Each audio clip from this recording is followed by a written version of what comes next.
All right, now let's try to answer the third question. All right.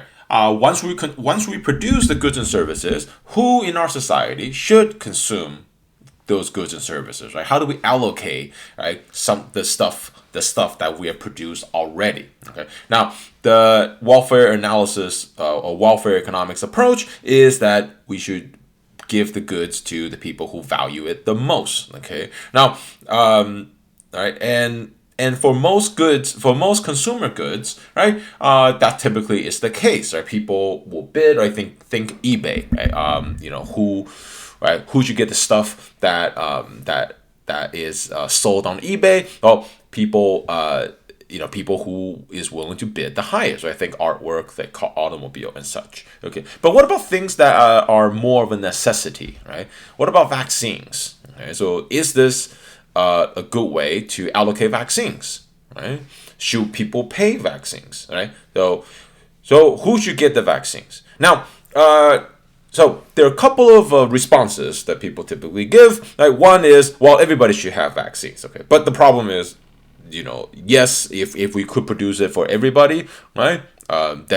Then we wouldn't need economics, right? We wouldn't be having this discussion. So clearly that's not a possible outcome. So the second question is, well, with the limited number of vaccines, right, where demand is greater than supply, right, who should get it? Okay. Now the second more common response that I typically hear is that people who need it the most. Okay. Now, a little bit of background about myself. Right, I have had COVID. A lot of my family is a high risk, and most of my family are immigrants without health insurance. Right, so paying for the vaccine, right? It's if we had to pay for it, right, could potentially become an issue, right, for me personally. Now, so right now the vaccines are free, right, and morally or ethically, right, you might agree with that vaccine should be free and we should give it to people who need it the first. So we have criteria, right? So people who need it, they can sign up and they can they can get the vaccines, right, before the others. Okay. Now the problem with making things free, right, and allocating based on need, right, is it leads to waste. Right, so in Santa Clara County, right, this is just one case in just one small case in California, where within a few days, 4,000 people didn't show up for their appointment. Now, for those of you who knows about the vaccine, is that the vaccine needs have a very short shelf life, right? Once you take it out of the freezer, so these vaccines expire. Right, and this is not just a California problem, right? This is this is happening nationwide, right? It is estimated about 50% of the vaccines will go to waste.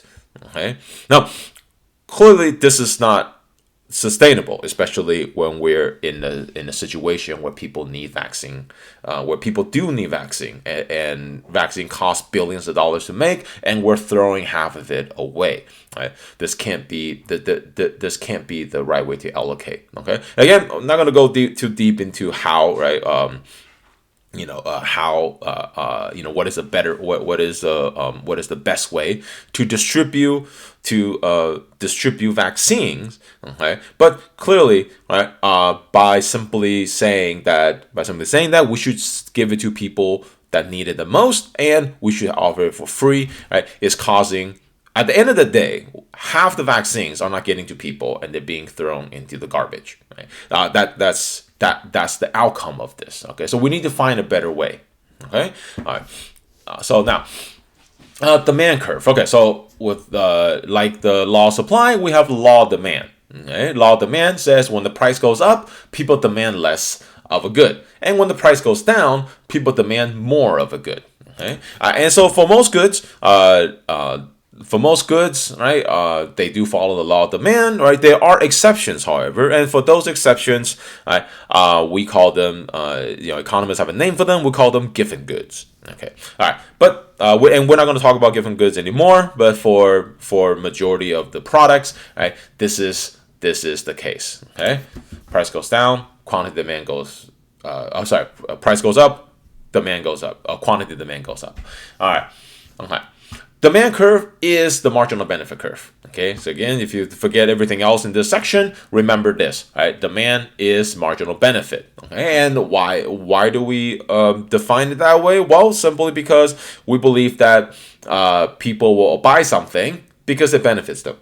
It's a very simple, basic assumption. Okay?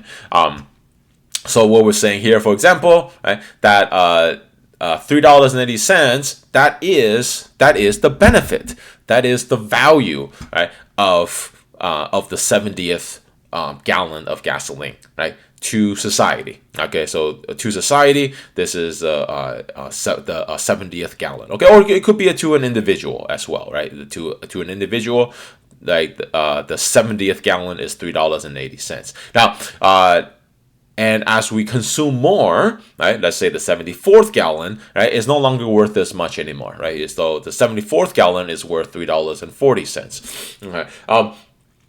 This is called diminishing marginal return, right, or diminishing marginal benefit, right? And you can think about this. You can think of it this way, right? If you're hungry, if you're hungry, right, then the first slice of pizza is very valuable, and you might be willing to pay a lot for that first slice of pizza. Right? However, once you eat 2 or 3 slices, right, then the benefit that you get from the benefit you get from the next slice of pizza decreases, and consequently, you're willing to pay less for that slice of pizza. Okay. This also works with money, right? If you think about money, right? If you're a poor person, you don't have you don't have a lot of money, right? If I give you $100, right, then that is very valuable. That first $100 that you get in your bank account is extremely valuable, right? You could pay rent, you could pay utilities, you could pay your healthcare costs, right? Pay for medicine. And now, if you are already a millionaire, right, and then I give you another $100, well, then that's not very valuable, right? You're not gonna, it's not gonna change your life, and it's not going to, improve, your quality in any way. And so that value, right, that value diminishes. Okay, so as something as universal as money, we can observe a diminishing marginal benefit, right? Not for individuals, and also for society, for society as well. Okay, so that is a justification, right? And that's why we call the demand curve the marginal benefit curve. Again, then that's why it is sloping downwards. All right, now, so the demand curve represents the willingness to pay. Okay. And there are 2 ways we typically interpret the demand curve. Okay, so the first way is that the consumer is ranked from highest willingness to pay to the lowest willingness to pay. Now, this works well. This works well when each consumer makes a binary choice. So this is good for products that are yes or no, like education, right? Most people only get education once in their lifetime, or an automobile, right? You only buy 1 car, right, and so on. Right. So this is good for that. So here, let me show you what it looks like. Okay, so this is the first way we can interpret the demand curve, right? So imagine if we take all of the consumers in society and we rank them. We just rank them from how much are they willing to pay, or how much value, right, they place on a particular product. Okay, so suppose that this is let's just say this is coffee, right? And the first person, right, or I should say coffee machine, right? So the first person, right, is down here, right? And so this is this individual, right? She loves coffee more than anybody else, in society. Okay, so she is willing to pay, let's say, $250 for that cup of coffee, right? Okay, so we'll put it there, right? We will put her there, and then the next person, right? So he likes coffee a little bit less, okay? Then maybe that's $240, right? He's willing to pay $240, right, for that cup of coffee. All right, we're not saying that that's the amount that he pays, but that's how much these individuals value coffee. And so when we're trying to answer that third question, who should we allocate resources to, right? In welfare analysis, right?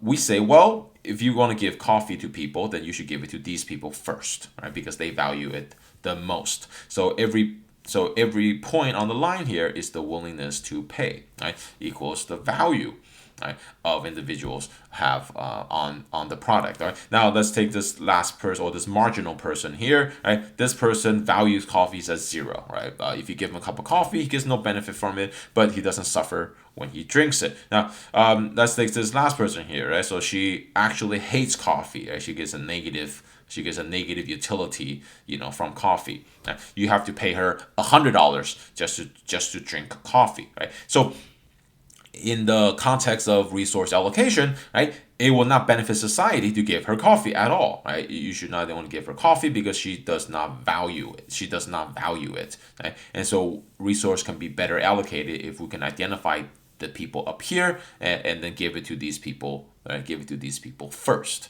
Okay.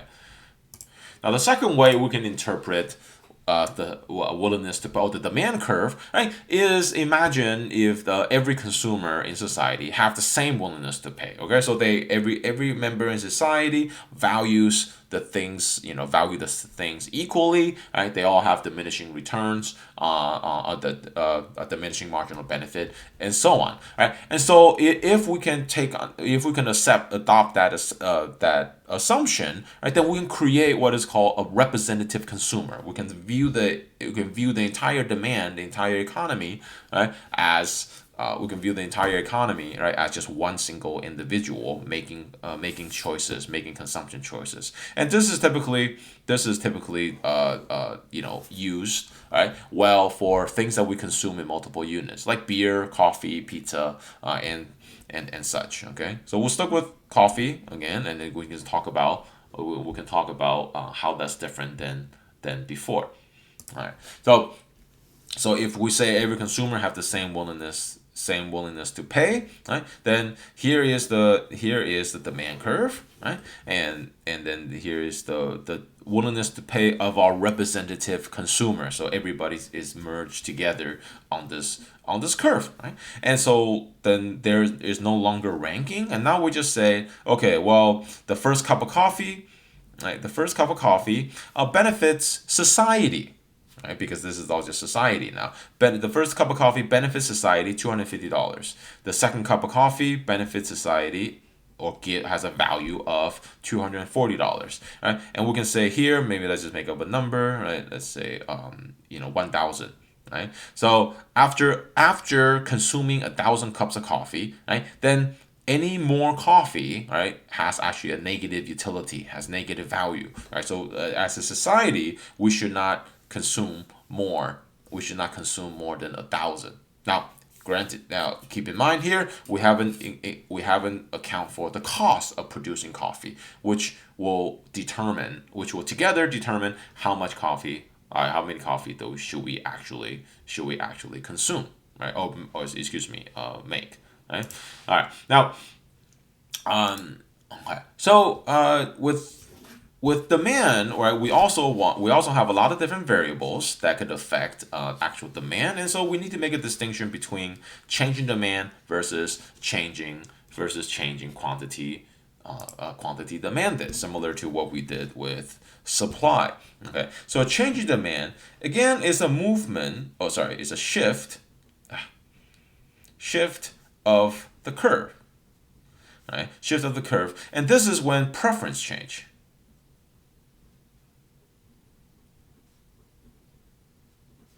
Okay, so everybody here is a consumer of some sort. So then you can imagine that. So this curve shifts when you, as the consumer, together with everybody else, change their preference, change their demand. Right. So for example, right, we can say this is gasoline. Right. This is the demand for gasoline, and let's say that electric cars are cool now. Right. Tesla, come out with a new roadster, right? And so people, then you get less benefit, right? You get less utility from consuming gasoline. Okay, so your preference change. So that shifts it downwards, right? So that shifted downwards because, right, the benefit that we get, right, the benefit that society gets from gasoline decreases. Okay, your willingness to pay for gasoline decreases, right? So we shift the curve down.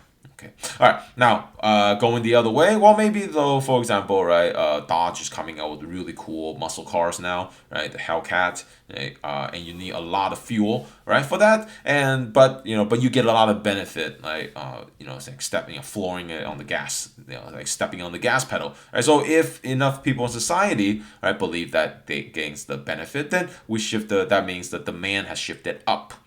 Okay. So again, like supply, we're just gonna stick with up and down, like shifting up and shifting down, right? When your preference for good increases, we shift up.